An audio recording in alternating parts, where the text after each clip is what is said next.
आपको क्या लग रहा है कि जो इस तरह की ये कह सकते हैं रणनीति की जा रही है या सनातन संस्कृति को बार बार घात किए जा रहे हैं, तो आपको क्या लग रहा है? प्रत्येक वो व्यक्ति जो इस्लामिक जिहाद के खिलाफ बोलेगा वो इस समय मुसलमानों का वैश्विक शत्रु है। और हम ये शत्रुता पाले हुए हैं, ये जानते हुए कि हमारी कभी भी हत्या हो सकती है। हमारे नाम का आखिरी कलमा पढ़ा जा रहा है, हमारे कत्लो गारत की बात की जा रही है। 150-200 की भीड़ देहरादून में थी, हज़ारों की भीड़ बरेली में थी, लेकिन उन पर कहीं कोई वार्ता नहीं होती है। हज़ारों लोगों ने यहाँ कलेक्ट्रेट का घेराव किया, उन पर कोई बात नहीं होती है। बात होती है हमारी। तो हमने जो बातें कही थी वो सारी बातें हम सब ने कही थी, जो वसीम रिजवी ने अपनी पुस्तक में लिखा। और बाद में वसीम रिजवी के इंतकाल के बाद जितेंद्र नारायण सिंह त्यागी जी का अवतरण हुआ, उनका अवतार हुआ। और जितेंद्र नारायण सिंह त्यागी जी ने जो बात कही वही बात मैंने कही, वही बात पूजनीय स्वामी जी ने कही, वही बात अन्य वक्ताओं ने कही। हम सब पर सेम धाराओं पर जो है। और स्वामी जी तो तब भी दूसरे प्रदेश में डासना में थे, गाज़ियाबाद में, और वे लखनऊ में थे जितेंद्र नारायण सिंह त्यागी।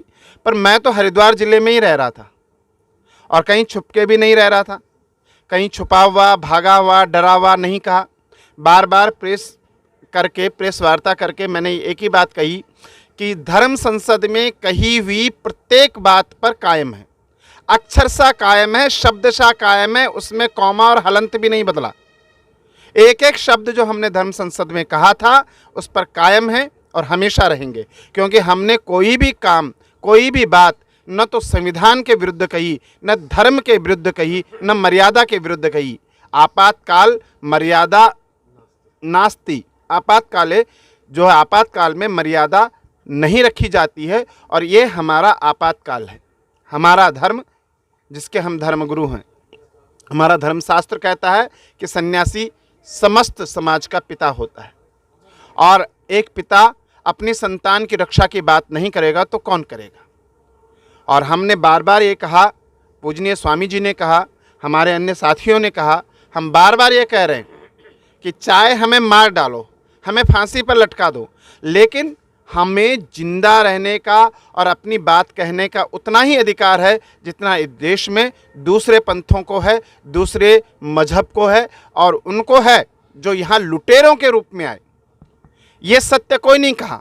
हमने एक बात कही, हमारी आम मुसलमान से क्या लड़ाई है? हमारी लड़ाई तो उस सोच से है, उस इस्लामिक जिहाद से है जो औरंगजेब, बाबर और अलाउद्दीन खिलजी को अपना पूर्वज मानता है, अपना आदर्श मानता है। हमारी लड़ाई उस जिहादी सोच से है जो वर्ल्ड ट्रेड सेंटर पे हमला करता है। हमारी लड़ाई उस सोच से है जो गाय मारकर खाता है।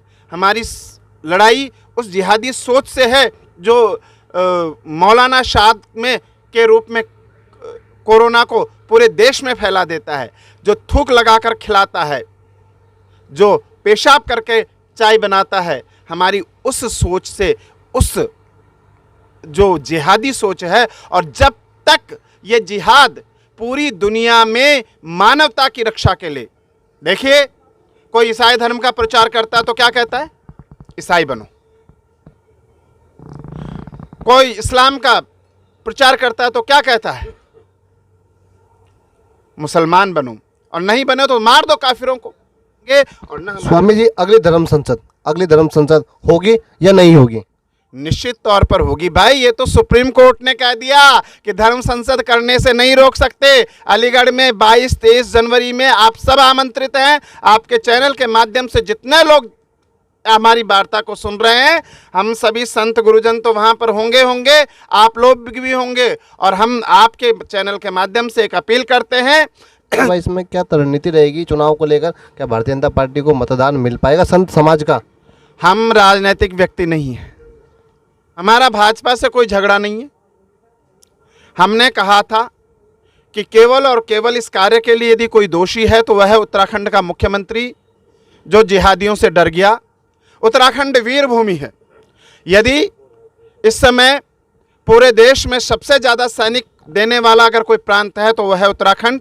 और उत्तराखंड की वीर भूमि को डरपोक मुख्यमंत्री मंजूर नहीं है। हमने केवल मुख्यमंत्री की बात की, हम न तो भाजपा के खिलाफ हैं, न सरकार के खिलाफ हैं, न केंद्र सरकार के खिलाफ हैं। हम तो केवल हिंदू के साथ हैं, किसी के खिलाफ नहीं है। हम जब तक हिंदू हित की बात करेगा, जो हिंदू हित का कार्य करेगा, हम उसके साथ रहेंगे। और अभी जो प्रकरण है, हम सब लोग इस आधी रात में भी यहाँ पर बैठे हुए हैं, उसके लिए यही कि जितेंद्र नारायण सिंह त्यागी आज केवल और केवल व्यक्ति नहीं है, वो हमारे लिए हमारे स्वाभिमान का प्रश्न है, वो हमारे स्वाभिमान का प्रतीक है, वो हमारे स्वाभिमान का स्तंभ है। और जब तक वो जेल से रिहा नहीं हो जाते, हम लोग तब तक यहीं बैठे रहेंगे। स्वामी जी की बात सुनी और इन्होंने बताया कि हमारी लड़ाई किसी समुदाय से नहीं है, किसी धर्म के खिलाफ नहीं है।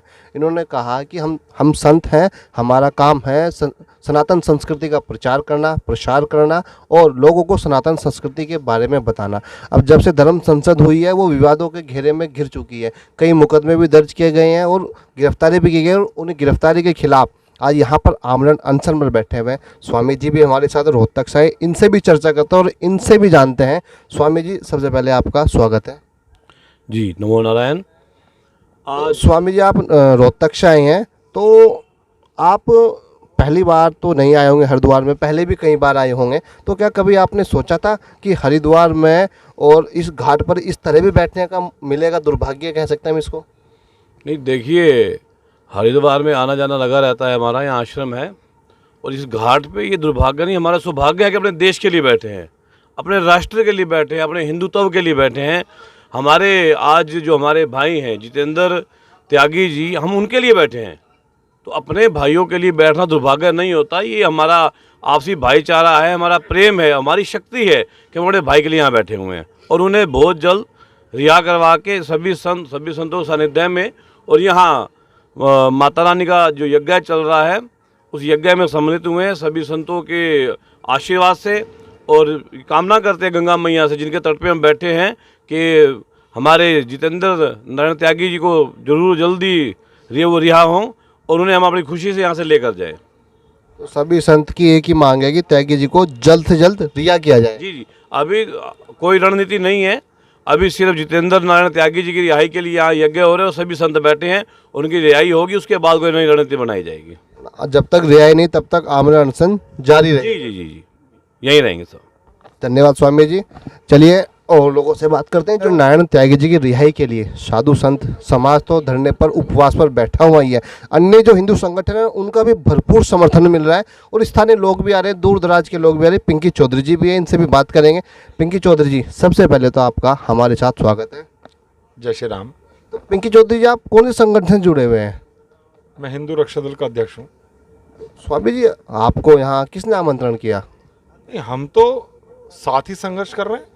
हम तो 20 वर्षों से हमारे नरसिंहानंद जी और हम तो 20 वर्षों से साथ ही संघर्ष कर रहे हैं। 20 वर्षों से आप साथ साथ हैं? हाँ बिल्कुल, हम साथ हैं। जब भी किसी को भी कोई परेशानी होती है तो हम लोग तुरंत वहाँ पहुँचते हैं। स्वामी, जब आपने कहा साथ साथ है, तो क्या कभी आपने सोचा था कि साथ साथ इस तरह भी अपने ही समाज के स्वामी जी हैं जो वसीम रिजवी से त्यागी जी बने, उनके खिलाफ मुकदमा दर्ज हुआ, गिरफ्तारी हुई, तो कभी आपने स्वप्न में भी सोचा था कि आप कभी उनके गिरफ्तारी होगी? और आज के इस समय, ऐसे समय में कि जिस समय चुनाव चल रहा है, तो और इस तरह हम धरने पर बैठेंगे अपने संत समाज की रिहाई के लिए।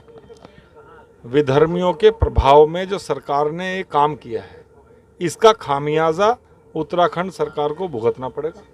और जिस तरीके से विधर्मी काम कर रहे हैं, जिहादी सोच जो यहाँ तेजी से पनप रही है, ये देवभूमि है, ये दानव भूमि नहीं है।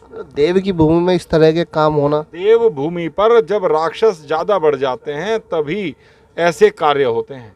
और ये जैसे आप लोग बैठे हुए हैं और अगर जल्द ही उनकी रिहाई नहीं हुई तो आपके संगठन की क्या रणनीति रहेगी? संगठन किस तरह से इस अनशन में अपनी क्या भूमिका निभा पाएगा? हम लोग गुरुजी के साथ ताकत से यहाँ लगे हुए हैं और जो गुरुजी का निर्णय होगा वो हम लोग मानेंगे।